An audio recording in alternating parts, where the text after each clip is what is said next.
எந்தெந்த தொகுதியை நான் கேட்கிறேங்கிற லிஸ்ட் என்ன தவிர யாருக்கும் தெரியாது.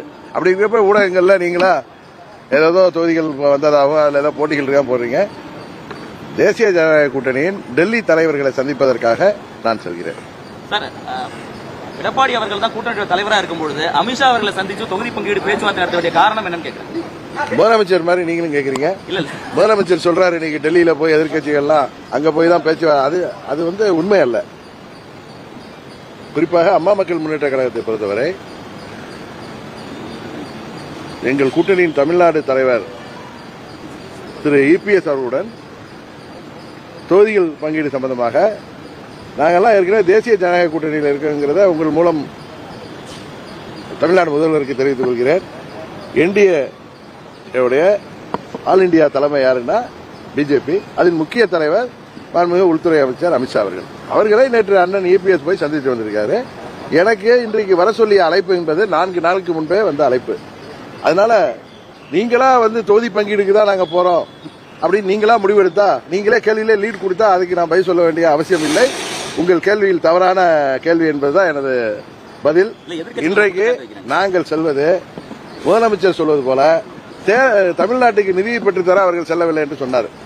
தேர்தல் அறிவிப்புக்கு பிறகு தமிழ்நாட்டுக்கு நிதி ஒதுக்க முடியுமா?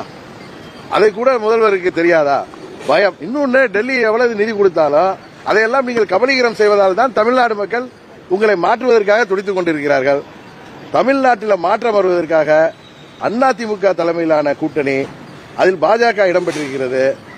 பாஜகவின் டெல்லி தலைவர்களை நான் சந்திக்க செல்கிறேன். காரணம், தேசிய ஜனநாயக கூட்டணி என்பதே பாஜக தலைமையிலான கூட்டணி என்பதை உங்கள் வாயிலாக முதல்வருக்கு தெரிவித்துக் கொள்கின்றேன். அதிமுக கூட்டணி என்கிற தேசிய ஜனநாயக கூட்டணி வெர்சஸ் திமுக கூட்டணி என்றுதான் இருக்கும். அவர் சும்மா டெல்லிங்கிறார். ஏன்னா இவங்க டெல்லியில ஏற்கனவே 2014-14 அப்ப பணம் கொளிக்கும் போர்ட்போலியோக்களை வாங்கி எவ்வளவு தமிழ்நாட்டுக்கு அவப்பெயர்களை உண்டாக்கியார்கள் என்று தெரியும். இவர்கள் கூட்டணி ஆட்சியில் இருந்த பொழுதுதான் திரு கருணாநிதி அவர்கள் தலைமையில் இருந்தப்பதான் நீட் தேர்வே அறிவிக்கப்பட்டது. காங்கிரஸ் கூட்டணியில நமது தொப்புள் கொடி உறவுகளான இலங்கை தமிழர்கள் லட்சமாக கொல்லப்பட்ட போது அதற்கு காங்கிரஸ் ஆட்சி உதவி செய்த போது அமைதி காத்தவர்கள் இவர்கள்.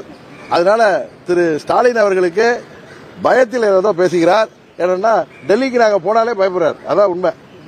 நேற்று திரு இபிஎஸ் அவர்கள் சென்றார்கள். இன்றைக்கு நாங்க சொல்றோம், எனக்கான அழைப்பு என்பது 4 நாளுக்கு முன்பே வெள்ளிக்கிழமை நான் அங்கு செல்கிறேன். அங்கு மாண்புமிகு உள்துறை அமைச்சர் அவர்களையும் மற்ற தலைவர்களையும் சந்திக்கிறோம். கூட்டணி பேச்சுவார்த்தை எல்லாம் அந்த இபிஎஸ் அவர்கள் சொன்னது போல 4 நாட்களில் சுமூகமாக எந்த ஒரு பிரச்சனையின்றி முடிவடைந்துவிடும்.